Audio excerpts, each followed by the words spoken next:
स्वागत है आपका प्रयागराज स्टेम चैनल पर। डिक्टेशन संख्या 45 है, ध्यानपूर्वक लिखेगा। चैनल पर नए हैं तो जरूर सब्सक्राइब कर लें, शेयर करें, कमेंट करें। डिक्टेशन शुरू होगी 5 सेकंड में। Ready, start. नालंदा विश्वविद्यालय प्राचीन भारत का एक प्रसिद्ध शिक्षण संस्थान था जो आधुनिक बिहार राज्य में स्थित था। यह विश्वविद्यालय 5वीं शताब्दी में गुप्त वंश के शासक कुमार गुप्त प्रथम द्वारा स्थापित किया गया था। नालंदा विश्वविद्यालय का अस्तित्व 12वीं शताब्दी तक बना रहा, जब इसे तुर्की आक्रमणकारियों द्वारा नष्ट कर दिया गया। नालंदा विश्वविद्यालय ने लगभग 800 वर्षों तक भारत और पूरे एशिया में शिक्षा का प्रमुख केंद्र बने रहने का गौरव प्राप्त किया। इसके आकर्षक भवन, विशाल पुस्तकालय और उच्च स्तरीय शिक्षा प्रणाली ने इसे वैश्विक ख्याति दिलाई। विश्वविद्यालय में विभिन्न विषयों जैसे कि विज्ञान, गणित, चिकित्सा, खगोल विज्ञान, धर्म और दर्शन की शिक्षा दी जाती थी। वर्तमान समय में नालंदा विश्वविद्यालय को पुनर्जीवित करने के प्रयास किए जा रहे हैं। 2010 में भारत सरकार ने नालंदा विश्वविद्यालय को पुनः स्थापित करने का निर्णय लिया और इसके लिए अंतर्राष्ट्रीय सहयोग प्राप्त किया।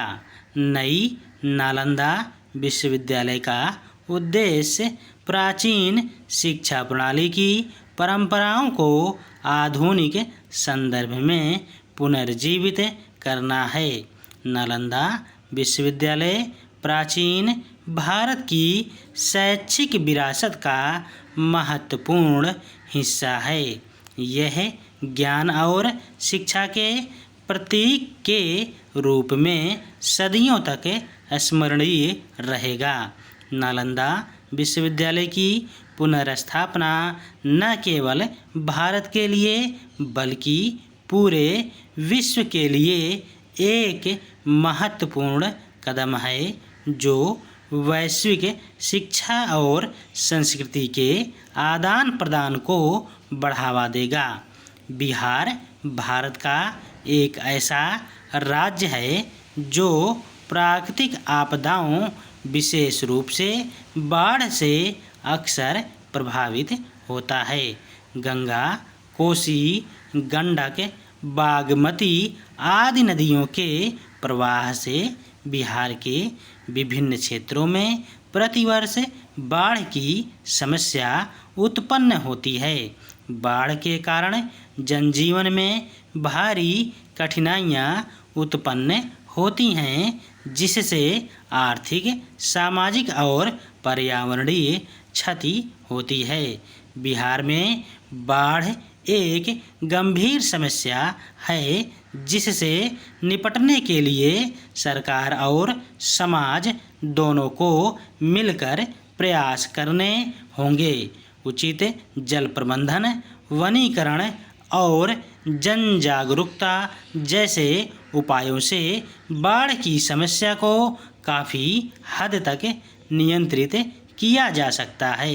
बाढ़ से होने वाले नुकसान को कम करने के लिए दीर्घकालिक और अस्थायी समाधान अपनाना अत्यंत आवश्यक है। सारनाथ वाराणसी से लगभग 10 किलोमीटर की दूरी पर स्थित है। एक महत्वपूर्ण बौद्ध तीर्थस्थल है।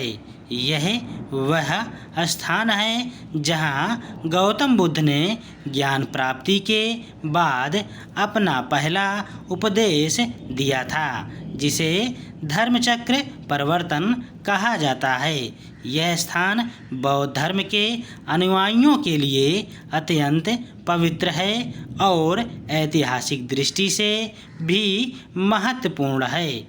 सारनाथ केवल धार्मिक दृष्टि से ही नहीं बल्कि पर्यटन और सांस्कृतिक दृष्टि से भी महत्वपूर्ण है। यहाँ वार्षिक उत्सव और मेलों का आयोजन होता है, जिसमें बड़ी संख्या में लोग भाग लेते हैं। भारतीय और विदेशी पर्यटक यहाँ की अद्वितीय स्थापत्य कला, मूर्तिकला और ऐतिहासिक धरोहरों को देखने आते हैं। धन्यवाद।